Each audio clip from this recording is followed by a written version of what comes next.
आपने ब्रह्म मुहूर्त की बहुत महिमा सुनी होगी। एक विद्यार्थी से लेकर एक सन्यासी तक के लिए इस मुहूर्त को बहुत लाभकारी बताया गया है। तो आइए जानते हैं कि आखिर कब शुरू होता है यह ब्रह्म मुहूर्त और क्यों लाभदायक है यह ब्रह्म मुहूर्त। 3:30 बजे का महत्व सिर्फ 33 डिग्री अक्षांश तक के लिए ही होता है। 3:40 पर सूर्य उस जगह पे पहुंच जाता है जहां उसका सीधा संबंध पृथ्वी से हो जाता है। इस समय उसकी किरणें ठीक आपके सर के ऊपर होती हैं। जब सूर्य की किरणें धरती की दोनों तरफ एक ही जगह पर पड़ती है तो इंसान का सिस्टम एक खास तरीके से काम करने लगता है और तब एक संभावना बनती है। इस संभावना के इस्तेमाल करने को लेकर लोगों में जागरूकता रही है।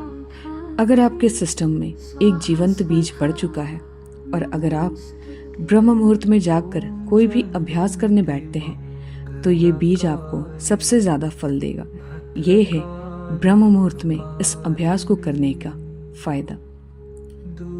वैसे तो सूर्य हमेशा हमारे सर के ऊपर ही रहता है, लेकिन जब ये कहा जाता है कि सूर्य ठीक आपके सर के ऊपर है तो इसका मतलब यह है कि उस समय वह आपके सिर पर वर्टिकली प्लेस्ड है। उस समय यह एक विशेष तरीके से काम करता है। यह समय होता है 3:40 भोर से लेकर अगले 12 से 20 मिनट तक के लिए, यानी कि 3:45 से 4 बजे तक के लिए। अब सवाल आता है कि इस समय में हम ऐसा क्या करें। इस समय में हम ध्यान करें या क्रिया करें, इससे कोई फर्क नहीं पड़ता कि आपको क्या करना चाहिए। इस समय में आपको एक्चुअली वही करना चाहिए जिसमें आपको दीक्षित किया गया है।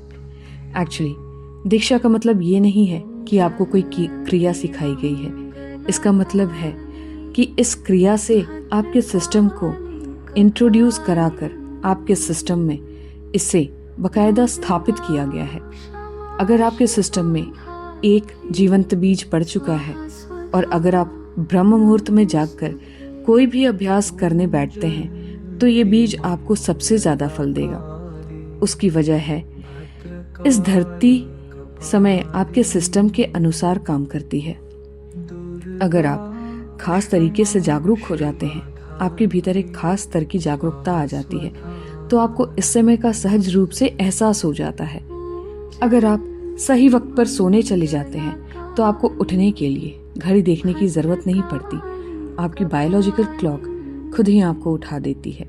आपको हमेशा पता चल जाएगा कि कब 3:40 का वक्त हो गया है, क्योंकि यह वक्त होते ही आपका शरीर एक अलग तरीके से बिहेव करने लगेगा।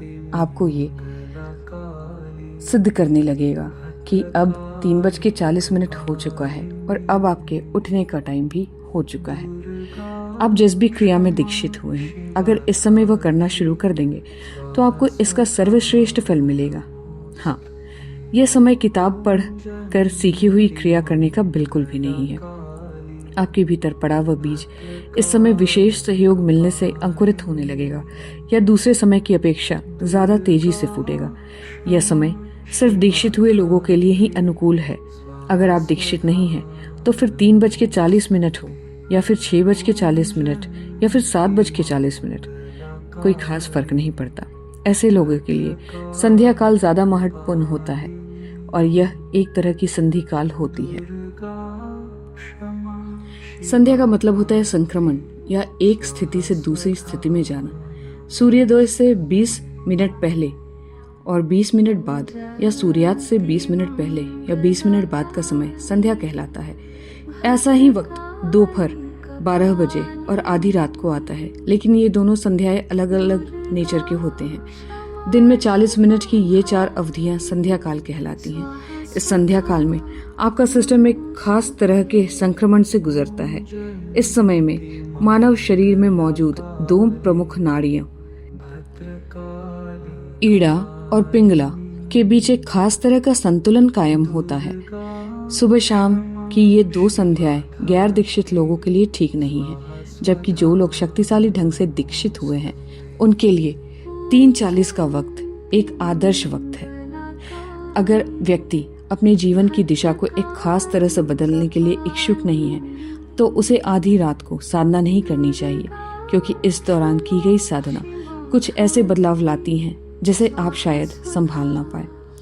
और अगर लोग अपने आप को वाकई जागरूक करना चाहते हैं तो उन्हें ब्रह्म मुहूर्त यानी कि भोर के 3:40 में उठकर अपनी जिंदगी को दूसरे तरफ मोड़ना चाहिए, जहां वो एक पॉजिटिव पाथ पे ही चल पाए। तो ये थी ब्रह्म मुहूर्त की कुछ अहम बातें। अगर ये वीडियो पसंद आया हो तो प्लीज़ लाइक एंड सब्सक्राइब करना मत भूलिएगा। Thank you so much.